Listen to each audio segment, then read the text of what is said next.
அதிகாரம் 17வது வசனம். உலகத்திலே ஐஸ்வர்யம் உள்ளவர்கள் இருமாப்பான சிந்தை உள்ளவர்களாயிராமல் நிலையற்ற ஐஸ்வர்யத்தின் மேல் நம்பிக்கை வையாமலும் நாம் அனுபவிப்பதற்கு சகலவித நன்மைகளையும் நமக்கு சம்பூரணமாய் கொடுக்கிற ஜீவனுள்ள தேவன் மேல் நம்பிக்கை வைக்கவும். இந்த வசனத்துடைய 2வது பகுதியை பார்க்க போகிறோம், கவனிக்க போகிறோம். நாம் அனுபவிப்பதற்கு சகலவித நன்மைகளையும் நமக்கு சம்பூரணமாய் கொடுக்கிற ஜீவனுள்ள தேவன் மேல் நம்பிக்கை வைக்கவும். இந்த வசனம் என்ன சொல்லுகிறது? சகலவித நன்மைகளையும் தேவன் நமக்கு சம்பூரணமாய் கொடுக்கிறார் என்று இந்த வசனம் செய்து நமக்கு சொல்லுகிறது. எதற்காக கர்த்தர் சகலவித நன்மைகளையும் நமக்கு சம்பூரணமாய் கொடுக்கிறார்? இந்த வசனம் சொல்லுகிறது. இந்த வசனம் சொல்லுகிறது நாம் அனுபவிப்பதற்கு. ஆமென். மற்ற மொழிபெயர்ப்புகள் எப்படி வந்திருக்குன்னா நாம் என்ஜாய் பண்ணுவதற்கு. கர்த்தர் சகலவித நன்மை நமக்கு எதுக்கு தர்றாரா? சொல்லுங்க. இந்த வார்த்தை வர மாட்டேங்குது சிலது வாய். என்ன பண்றதுக்கு? என்ஜாய். என்னதுங்க? எல்லாரும் சொல்லுங்களேன். என்ஜாய். பக்கத்துல கையை பிடிச்சு சொல்லுங்க. என்ஜாய் பண்ணுவதற்கு சகலவித நன்மைகளையும் கர்த்தர் நமக்கு சம்பூரணமாய் கொடுக்கிறார். சகலவித நன்மை, ஏதோ ஒரு சில நன்மை கிடையாது, 1-2 நன்மை கிடையாது. எல்லாவித நன்மையும் கர்த்தர் நமக்கு தர்றாரு. எதுக்கு தர்றாரு? நாம அனுபவிப்பதற்கு, நாம என்ஜாய் பண்ணுவதற்கு. தவறான என்ஜாய் தப்பு தான். தவறான என்ஜாய் பண்ணக்கூடாது. சரியான விதத்தில் என்ன செய்யணும்? என்ஜாய் பண்ணணும். அதுக்கு தான் கர்த்தர் செய்கிற நன்மைகளை நமக்கு தருகிறார். எனவே இந்த வசனத்திலே நாம் கவனிக்க வேண்டிய 4 காரியங்கள் என்ன? வசனத்தில் கவனிக்க வேண்டிய 4 காரியங்கள். 1, சகலவித நன்மைகள். 2வதாக தேவனே இதை நமக்கு கொடுக்கிறார். என்ன கொடுக்கிறாரு? அதாவது சகலவித நன்மைகளையும் தேவனே நமக்கு என்ன செய்கிறாரு? கொடுக்கிறார். 3வதாக அந்த நன்மைகளை கொஞ்சமா கொடுக்கல, சம்பூரணமாய் கொடுக்கிறார். 4வதாக அதை எல்லாம் நாம் என்ன செய்யலாம்? அனுபவிக்கலாம். அவைகளை எல்லாம் நாம் என்ன செய்யலாம்? என்ஜாய் பண்ணலாம் என்று இங்கே சொல்லப்பட்டிருக்கிறது. ஆமென். எனவே தேவனுடைய பிள்ளைகள் நன்மைகளை என்ன செய்யலாம்? நல்லா என்ஜாய் பண்ணலாம். என்ஜாய் என்ற வார்த்தை வெளியே இடத்துல போய் எங்க பேசணும்னா நம்மளை கல்லடிச்சு கொண்டுருவான். அதானே என்ஜாய். சர்ச்சில் என்ஜாய். சர்ச்சில் என்ஜாய் என்ன செய்யக்கூடாது? எங்க நாங்க என்ஜாய் பண்றது? என்ஜாய்ன்றத லைஃப்ல என்ன செய்யக்கூடாது? இருக்கவே. என்ஜாய் இல்லாத ஒரு இடம் தெரியுமா? கல்லறை தோட்டம், சுடுகாடு. எந்த என்ஜாயும் கிடையாது. எந்த என்ஜாயும். சபைக்கு வந்தா நல்லா கரங்களை தட்டி ஆராதிக்கிறோம், ஆர்ப்பரிக்கிறோம், துதிக்கிறோம். இங்க நல்ல என்ஜாய் என்ன செய்யுது? கர்த்தாவே நீ எவ்வளவு நல்லவர், எவ்வளவு நன்மை செஞ்சிருக்கிறீர், சிலுவையில் எங்களுக்கு எல்லாம் பண்ணியிருக்கிறீரு. ஆமென். எல்லாம் இருக்கிறீங்களா? நன்மைகளை கர்த்தர் நமக்கு சம்பூரணமா என்ன செய்யறாராம்? அது மாத்திரமல்ல, அநேக கிறிஸ்தவர்கள் என்ன நம்புகிறார்கள் என்றால், நல்லா கவனிச்சு வாங்க, இதை பார்க்க முடியும். அநேக கிறிஸ்தவர்கள் என்ன நம்புகிறாங்கன்னா, நாம இந்த பூமியில தீமையை தான் அனுபவிக்க வேண்டும் என்று அவர்கள் ஸ்ட்ராங்கா ஆழமாய் நம்புகிறார்கள். இந்த பூமியிலே தீமையை அனுபவித்தால்தான் பரலோகத்திலே போய் நமக்கு நன்மையை அனுபவிக்க நாம் முடியும் என்று அவர்கள் ஆழமாய் நம்புகிறார்கள். மறுபடியும் சொல்றேன், அநேக கிறிஸ்தவர்கள், அநேக ஊழியக்காரர்கள் அவர்கள் என்ன நம்புறாங்கன்னா, இந்த பூமியில நாம தீமையைத்தான் அனுபவிக்கணும், வியாதியாத்தான் இருக்கணும், தரித்திரத்தான் இருக்கணும். அப்படி இருந்தா தான் பரலோகத்துல போய் நம்ம நான் என்ன செய்ய முடியும்? நன்மையை அனுபவிக்க முடியும், ஆரோக்கியமா இருக்க முடியும், செல்வ செழிப்பா இருக்க முடியும். எனவே இந்த பூமியில நமக்கு நன்மை என்ன செய்யக்கூடாது? இருக்கக்கூடாது, நன்மை அனுபவிக்க கூடாது என்று சொல்லுகிறார்கள். இது முற்றிலும் தவறு. இது முற்றிலும் பிசாசுடைய பொய் என்பதை நீங்கள் தெரிந்து கொள்ள வேண்டும். ஏனென்று சொன்னால், கர்த்தர் நமக்கு பரலோகத்திலேயும் நன்மையைத்தான் வைத்திருக்கிறார், பூலோகத்திலேயும் கர்த்தர் நமக்கு நன்மையைத்தான் என்ன செய்திருக்கிறார்? வைத்திருக்கிறார். இந்த உலகம் தீமையினாலே நிரப்பப்பட்டிருக்கலாம். ஆதாமுடைய பாவத்தின் நிமித்தமாக தீமைகள் வந்துருச்சு இந்த உலகத்துல.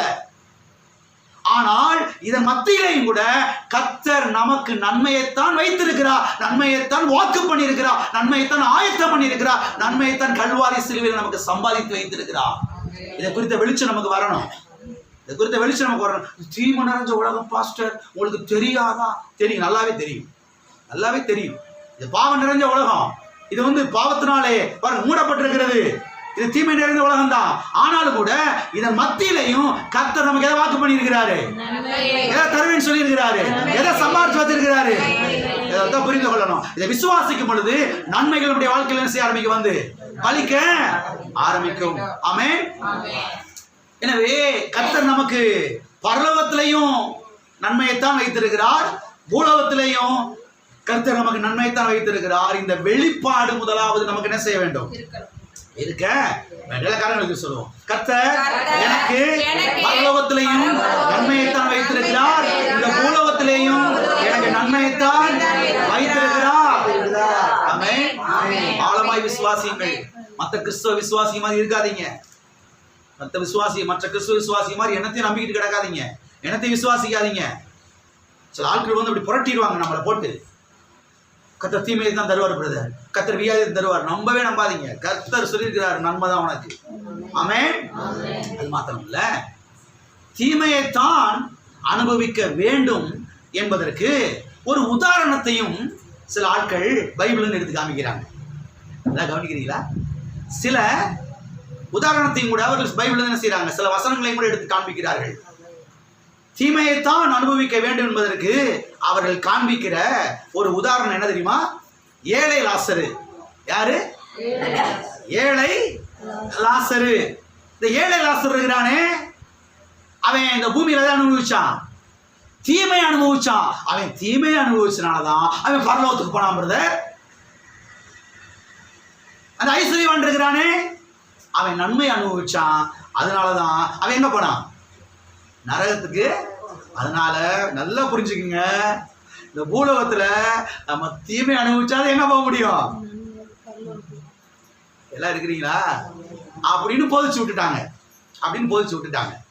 இந்த வசனத்தை வாசிப்போமா? வாசித்து முடியும். லூக்கா சுவிசேஷம் 16ஆம் அதிகாரம், லூக்கா 16:25. அதற்கு ஆபிரகாம், மகனே, நீ பூமியிலே உயிரோடு இருக்கும் காலமெல்லாம் லாசரும் அப்படியே தீமையையும் என்ன செய்தான், அனுபவித்தான். அதை நினைத்துக்கொள். இப்பொழுது அவன் தேற்றப்படுகிறான், நீயோ வேதனைப்படுகிறாய். இந்த வசனம் இதனுடைய சம்பவம் உங்களுக்கு தெரியும், இதனுடைய பின்னணி உங்களுக்கு தெரியும் இல்லையா? ஏதாச்சும் விலைக்கு சொல்ல டைம் இல்லை. இங்க ஐஸ்வர்யவான் ஏழை லாசர் இருக்கிறான். இந்த ஐஸ்வர்யவான் அங்க நரகத்துல போய் தவிக்கிறான். இந்த ஏழை லாசரு ஆபிரகாம் மடி என்கிற இடத்துல போய் அங்க தேற்றப்படுகிறான். அங்க ஆபிரகாம் சொல்றாரு. யார் சொல்றா? ஆபிரகாம் சொல்றாரு. என்ன சொல்றாரு? மகனே, நீ பூமியிலே உயிரோடு இருக்கும் காலத்தில் உன் நன்மைகளை அனுபவித்தாய், லாசரவும் அப்படியே தீமைகளை அனுபவித்தான். அதை நினைத்துக்கொள். இப்பொழுது அவன் தேற்றப்படுகிறான், நீயோ என்ன செய்கிறாய்? இதை வச்சுக்கிட்டு தான் பிரசங்கியார்கள் என்ன செய்யறாங்க, எடுத்து பிரசங்கம் பண்றாங்க. என்ன பிரசங்கம் பண்றாங்க? ஏழை லாசரு தீமை அனுபவிச்சான், அதனாலதான் எங்க போனான். மகனே, நீ பரலோகம் போக வேண்டுமா, தீமை அனுபவி அப்படின்னு அடிச்சு விட்டாங்க. இயேசு கிறிஸ்து இந்த மத்தேயு, மார்க்கு, லூக்கா, யோவான் ஆகிய இந்த 4 சுவிசேஷத்துல சில ஊமைகளை சொல்லிக்கிட்டே வருவார். நீங்க பார்த்துருப்பீங்க. திராட்சை தோட்டத்து ஓமை, கல்யாண ஓமை, அப்படி நிறைய சொல்லுவார்ல, கடுகு வித ஓமைகள், நிறைய ஊமைகள்லாம் வரும். அவங்க ஏதாவது ஒன்று கேட்டிருப்பாங்க, அதுக்கு ஆன்சர் கொடுப்பாரு. அப்படி ஆன்சர் கொடுக்கும் போது ஒரு ஓமையை சொல்லுவார். நல்லா கவனிங்களேன், நீங்கள் நல்லா புரிஞ்சுக்கணும். ஒரு காரியம் சொல்கிறேன். எப்பயுமே ஆண்டவர் ஏதாவது ஒரு ஓமையை இங்கே சொல்கிறாருன்னா அதுக்கு பின்னால் ஏதோ ஒன்று இருக்குன்னு அர்த்தம். யாராவது அங்கே ஏதாவது ஒரு கேள்வியை கேட்டிருப்பாங்க, அதுக்கு பதில் சொல்கிறதுக்காக வேற என்ன பண்ணியிருப்பாரு, ஒரு ஓமையை சொல்லியிருப்பாரு. அப்போ முதலாவது இந்த ஓமையை எதுக்காக தான் சொன்னார் என்கிற பாயிண்ட் விட்டு என்ன செய்யக்கூடாது, நம்ம நகண்டே போகக்கூடாது. எதுக்குத்தான் இந்த உதாரணத்துக்கு சொன்னாரு? எதுக்குத்தான் இந்த ஓமையை சொன்னாரு? யாருக்கு சொன்னாரு? ஏன் சொன்னாரு? எதனால சொன்னாரு? அதை மைண்ட்ல வச்சுக்கிட்டே அந்த ஓமை என்ன செய்யணும்? படிக்கணும். அந்த ஓமை ஆராய்ச்சி பண்ணணும். அப்படி ஆராய்ச்சி பண்ணும்போது பல காரியங்கள் அங்கே நம்ம கற்றுக்கொள்ளலாம். இங்க இந்த ஏழை லாசரு ஐஸ்வர்யவான் இந்த சம்பவத்தை எதுக்காக அவர் சொன்னாரு? ஏன் சொன்னாரு? நன்மை அனுபவிக்கிறவங்க எல்லாம் நரகத்துக்கு தான் போவாங்க, தீமை அனுபவிக்கிறவங்க எல்லாம் பரலோகத்துக்கு தான் போவாங்க. அதுக்காக தான் சொன்னாரா? அதுக்காக சொன்னார். எதுக்கு சொன்னாரு? எதுக்கு சொன்னாருன்னு போது இதுக்கு பிந்தின வசனங்களுக்கெல்லாம் முன்னால போய் நீங்க ஆராய்ச்சி பண்ணி பார்த்தீங்கன்னா வாசிக்க டைம் இல்லை. ரெண்டாவது ஆராய்ச்சி அந்த வாசிக்கலாம் சொன்னேன். எதுக்கு சொன்னார் அப்படின்னா, பரலோக ராஜ்யம் பலவந்தம் பண்ணப்படுகிறது. பலவந்தம் பண்ணுகிறவர்கள் அதை பிடித்துக் கொள்கிறார்கள். அதுக்குத்தான் இந்த ஓமை என்ன சொல்றாரு? அவரு சொல்றாரு, பரலோக ராஜ்யம் பலவந்தம் பண்ணப்படுகிறது, சுவிசேஷம் அறிவிக்கப்படுகிறது.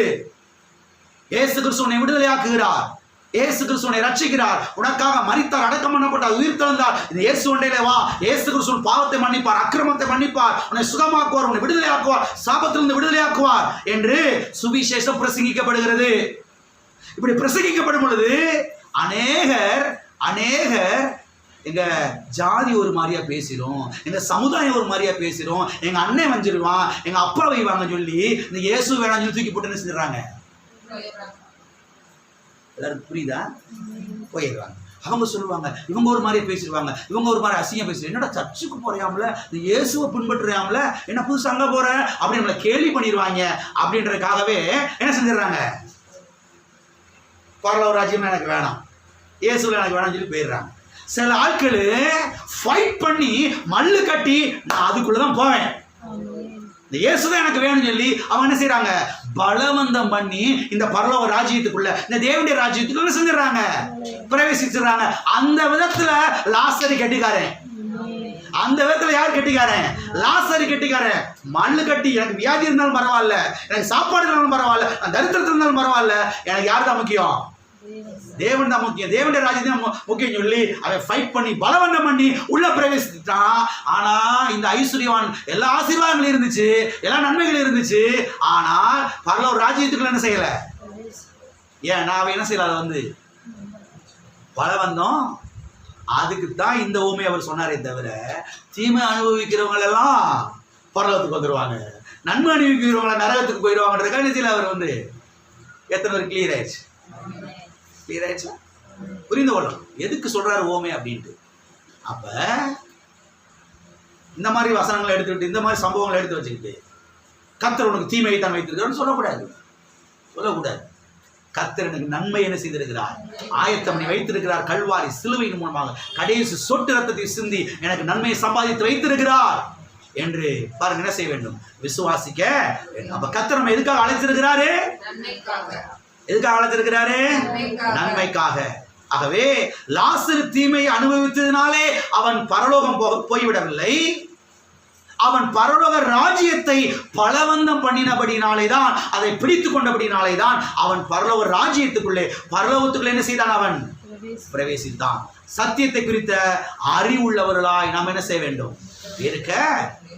இன்னொரு காரியத்தை சொல்றேன். இங்க ஆபிரகாமுடைய மடியில கொண்டு போய் விடுறாங்க. யாருடைய மடியில? யாருடைய மடியில? உலகத்திலேயே கஞ்சிக்கு வழி இல்லாம லாட்டரி அடிச்ச ஒரு பிச்சைக்கார மடியில கொண்டு போய் விடல. எல்லாம் இருக்கிறீங்களா? இந்த உலகத்திலேயே பெரிய சீமான், பெரிய ஐஸ்வர்யவான், பெரிய பணக்காரனா இருந்தவன் ஆபிரகாம், அவன் மடியில கொண்டு போய் விட்டாங்க. ஏன் அவன் மடியில கொண்டு விட்டாங்க? அவனுடைய பேரை யாரு? இந்த கதையின் பிரகாரம் பார்க்கும் போகும்போது லாசர் யாரு? ஆபிரகாமுடைய. ஆபிரகாம் முகத்தை பார்த்துட்டு லாசர் முகத்தை. ஏண்டா டேய், உங்க தாத்தா எவ்வளவு பெரிய சீமானு, எவ்வளவு பெரிய ஐஸ்வர்யவான், கர்த்தர் எவ்வளவு பெரிய உடன்படிக்கை கூட பண்ணாரு, அதெல்லாம் நீ விசுவாசிக்கலையா? அதெல்லாம் நீ நம்பலையா? ஆரோக்கியத்தை விசுவாசிக்கலையா? நீடி ஆயில விசுவாசிக்கலையா? ஏன்டா அப்படி தரித்திரத்துல கடந்து வந்துச்சு அப்படி அப்படின்னு சொல்லியிருப்பாரு. கண்டிப்பா அப்படித்தானே? நல்ல வேலைக்கு வியாதியா இருந்தாலும் தரித்திரத்தை கிடந்தாலும் பலவந்தம் பண்ணி இங்கே வந்து சேர்ந்து நரகத்துக்கு போகாம பரவாயில்ல வா வா அப்படி தட்டி கொடுத்துருப்பாரு. அப்படித்தானே? அப்ப ஆபிரகாம் தீமை அனுபவிக்கல, நன்மையை தான் அனுபவிச்சாரு. நன்மை அனுபவிச்சதுனால எங்க போயிட்டாரு? இருக்கிறீங்களா? அப்ப தீமை அனுபவிக்கிறதுனால நன்மை அனுபவிக்கிறதுனால யாரும் பரலோகத்துக்கு நரகத்துக்கு போறது கிடையாது. பரலோக ராஜ்யத்தை பலவந்தம் பண்ணி பிடிக்கிறதுனாலதான் அவங்க எங்க போறாங்க? எங்க போறாங்க? பரலோகத்துக்குள்ளே, பரலோக ராஜ்யத்துக்குள்ளே போறாங்க. நீங்க எதை பலவந்தம் பண்ணி பிடிச்சிருக்கிறீங்க? ஆமே, உலகத்துல எவ்வளவு இருக்கிறாங்க பாருங்க. ஜாதிக்கு பயந்துக்கிட்டு, சமுதாயத்துக்கு பயந்துக்கிட்டு, உறவினர்களுக்கு பயந்துக்கிட்டு, சொந்த பந்தத்துக்கு பயந்துக்கிட்டு, எங்களை இயேசுநாதர் வேணா தூக்கி போட்டுருக்காங்கல்ல, வேணான் இருக்காங்க. நீங்களா வந்திருக்கிறீங்கல்ல, நீங்களே எங்க பிரவேசித்தீங்க? எத்தனை சந்தோஷமா இருக்கு. ஆமே, கர்த்தர் உங்களுக்கு சொல்றாரு, நன்மை அனுபவிக்கலாம். ஏன்னா சகலவித நன்மைகளையும் நமக்கு சம்பூர்ணமாய் கொடுக்கிற ஜீவனுள்ள தேவன் மேல் நம்பிக்கை வைக்கவும். ஆமே, இருக்கிறீங்களா? ஆகவே சத்தியம் தெளிவாய் சொல்லுகிறது, நமக்கு நன்மையை கொடுப்பதற்காக கர்த்தர் கல்வாரி சிலுவையில் அந்த கேடு அடைந்தார். ஏசாயா 52:14 மனுஷனை பார்க்கிலும் அவருடைய முகப்பார்வையும் மனு புத்திரரை பார்க்கிலும் அவருடைய ரூபமும் இவ்வளவு அந்த கேடு அடைந்தபடினாலே அவரை கண்ட அநேகர் பிரமித்தார்கள். அந்த கேடு அடைந்தார். அகோர காட்சி கல்வாரி சிலுவை பார்க்கும் பொழுது அடிச்சு நொறுக்கி சதையெல்லாம் பிஞ்சு தொங்கிக் கொண்டிருக்கிறது, ரத்தம் வடிந்து கொண்டிருக்கிறது, முதுகு உளப்பட்டிருக்கிறது, தாடி மயிர் பிடுங்கப்பட்டிருக்கிறது, ஈட்டினாலே குத்தப்பட்டிருக்கிறது. அந்த கேடு அடைந்தார். இயேசு கிறிஸ்து எல்லா கேடுகளையும் எல்லா தீமைகளையும் அவர் ஏற்றுக்கொண்டார். எதற்காக? நமக்கு நன்மை கொடுப்பதற்காக, நமக்கு நன்மை கொடுப்பதற்காக. ஆகவே இதெல்லாம் விசுவாசிக்க வேண்டும். எனக்கு தீமை கிடையாது, எனக்கு நன்மைதான். கல்வாரி சிலுவையில கர்த்தர் பாடுபட்டு எனக்கு நன்மையை சம்பாதித்து வைத்திருக்கிறார். தீமை வெறுக்கிறேன், எனக்கு நன்மைதான். ஆமே, எனக்கு என்னதுங்க? நன்மை. கர்த்தர் நம்ம எதற்காக அழைத்திருக்கிறார்? நம்ம எதற்காக அழைக்கப்பட்டிருக்கிறோம்? நன்மைக்காக என்ன செய்யப்பட்டிருக்கிறோம்? அழைக்க. ஆமே.